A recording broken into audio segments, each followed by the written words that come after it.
What's up, boys?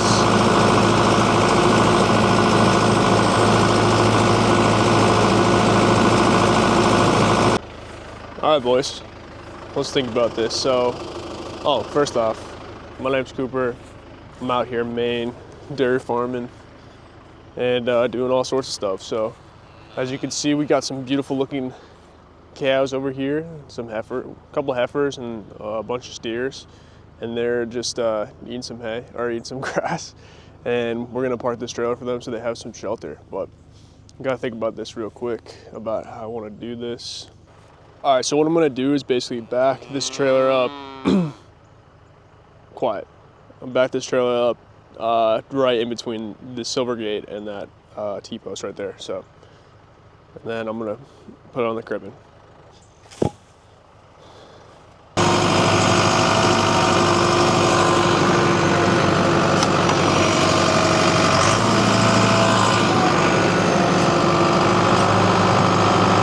All right, let's think about this real quick.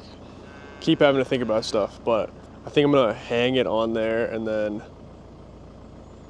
yeah, I think that makes sense. I'll be able to hang it on there or maybe here. I'll come back. But I'm just gonna turn off the fence real quick just so it's easier to work with it. All right, I think I'll be able to hang them right here and we should be good. And then I'll just bring these metal gates right here so they can't get through. And they'll be chilling. All right, I'll put you guys right there, show you guys what I'm doing. But, so basically these things are called lockjaws right here. Jesus Christ, sorry. I got some phlegm in my throat. These are called lockjaws right here, and I'm just tying some poly wire onto it just to make like a little bit of a loop so I can put these reels on it. And then I'll show you kind of like the setup. I mean, they might be able to get through here, but you know, I hope not. It's too tight.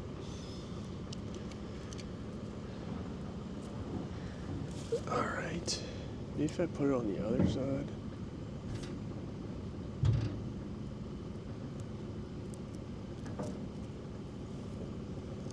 Get a gate so they can't go through here. So, as you can see from this setup right here, none of these are grounded, so they're all insulated, right? And so it'll keep the wires hot all the way around, which would be nice. What's up, Newt?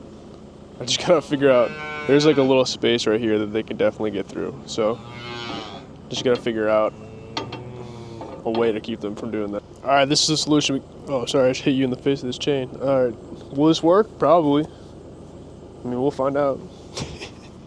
I'm gonna turn the fence back on and see what happens. Hopefully it doesn't ground out, but this is the solution I came up with.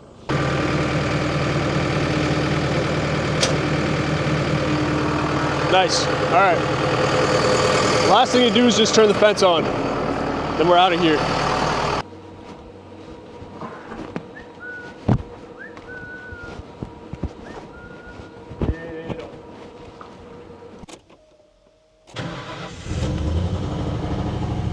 Starts up every time.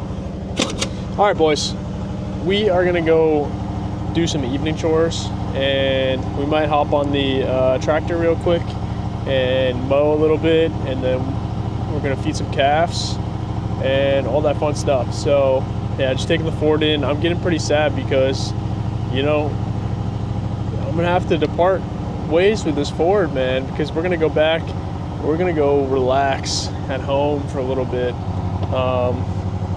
And then we're gonna go to Nebraska and work for some cows. And I'm going into the middle of nowhere for Nebraska. So it's gonna be a good year or two. But we just gotta figure it out, man. I wanna milk cows, and I just wanna donate food. That's all I wanna do. And I know that if I truly give it my all, like, I know that we can achieve it. So let's get it. All right, so we got a report that the skid steer was overheating, so we're just gonna look at it real quick. It's been sitting out, so it does have time to, so it looks like it's low on coolant. it's been sitting out and stuff like that.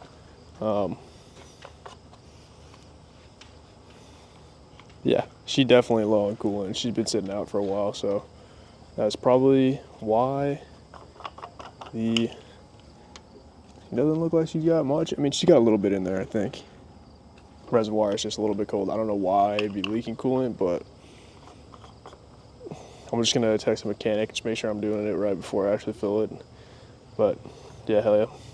All right, so next thing we're gonna do real quick is we need to make a new paddock for we're gonna use an electric wire. So basically what I'm gonna do is put the brush hog on the back of this tractor right here, and then we're gonna mow a straight line, and then I'm gonna put up a fence, and then probably feed the babies, and then feed the smallest baby, and then go home.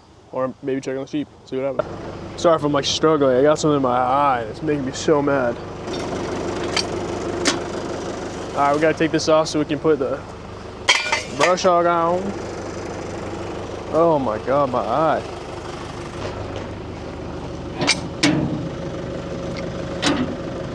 Interesting.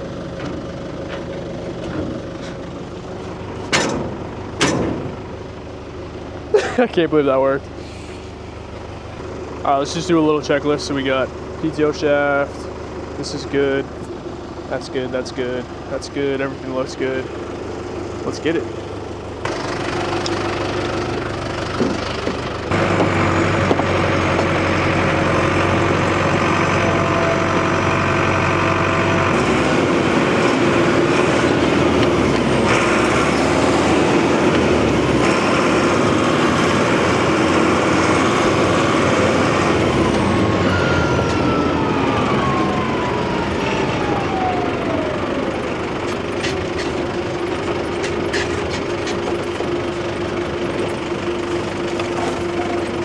All right, I'm just gonna take this brush hog, and this forge is so tall. Oh my God!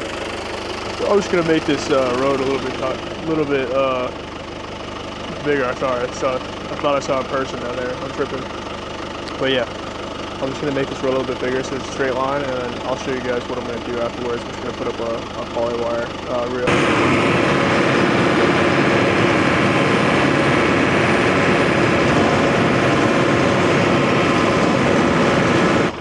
All right, so the reason why I did that, I know it looked like kind of dumb, but like basically I just want to be able to make a straight line of the poly wire from this fence right here, and so we can still drive in and dump water. So basically I'm gonna attach it.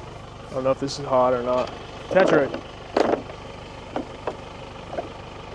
That fence is kind of fucked, but whatever.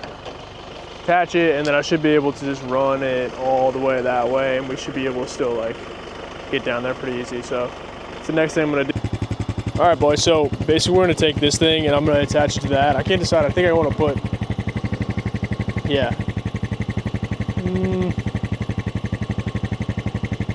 I don't think it really matters, but actually I'm gonna start on this side and I'm actually gonna run it all the way to here. So the handle will be right there. All right, let's get it. You guys should be able to see me. Well, let me just show you guys the cows real quick. So I'm gonna move them into this other section right here. So the reason why we're even grazing this is like technically a hayfield, but it's like our worst hayfield that we have.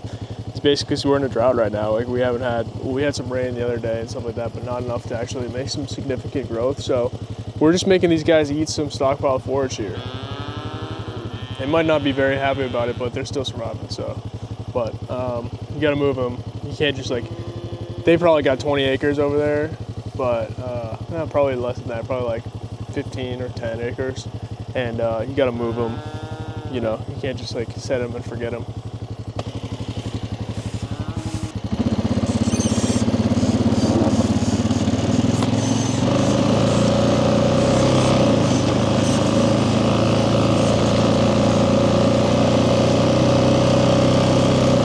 All right, as you guys can see, there's now a line that divides this group or this whole thing in there so they can't get in there.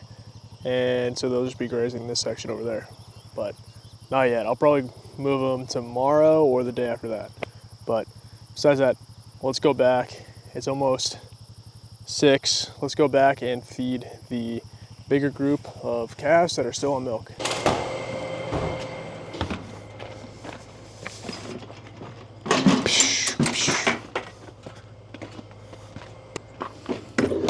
All right, let's get it. All right, guys. So they've been basically running through the fence, which is hilarious. Like as soon as they see the milk. So I mean the fence. I just made sure the fence is really hot, which it is. But let's feed these guys.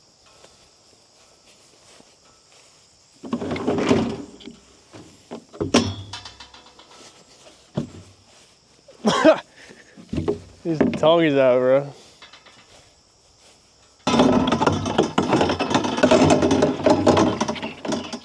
Give me a sec.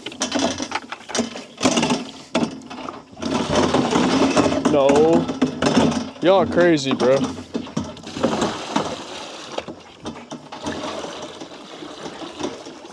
Newt. Relax. Relax, Newt. Go over there. Bruh.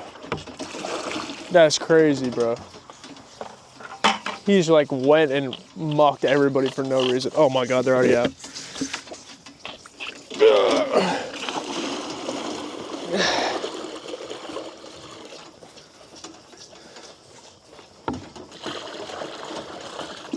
Nice. All right. I'm like listening to music and talking and stuff like that, not doing a very good job. All these guys look so good. And they just drink straight milk and eat grass. They actually do eat the grass pretty good, so yeah. It's that grass-fed transition. And as I've said before, grass-fed cows eat grass. So, man, if you're gonna raise them as calves, you gotta make sure they got milk and grass. Crazy.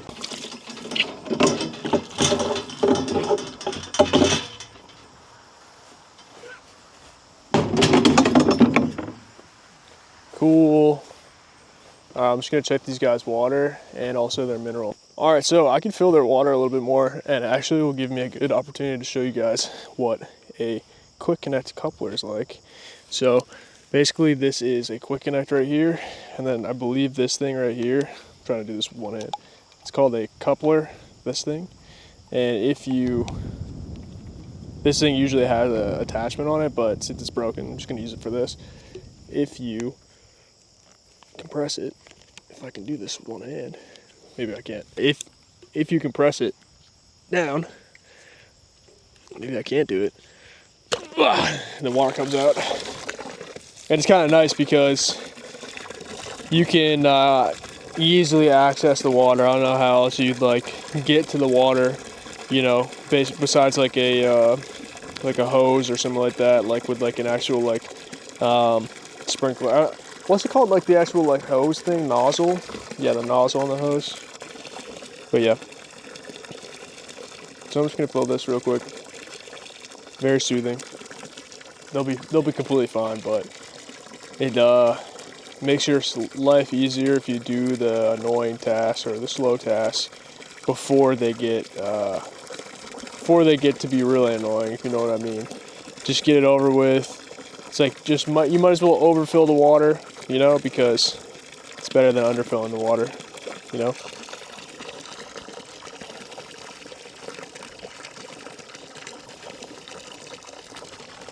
All right, let's go feed the smallest baby, and then I think we should be good after that. We just gotta wash the buckets and we can go home. All right.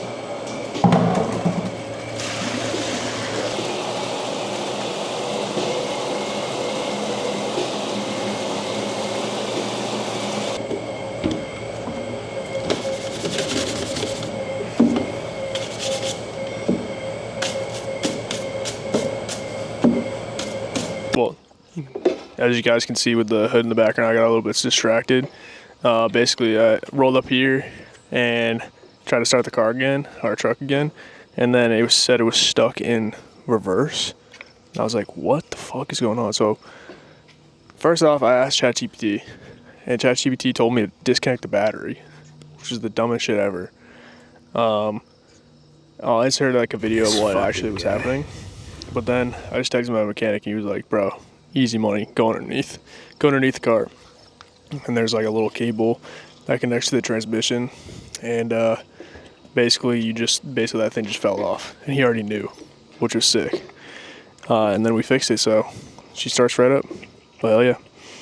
We got Juniper right here. She's the best nurser I've ever seen in my entire life. Look how excited she is.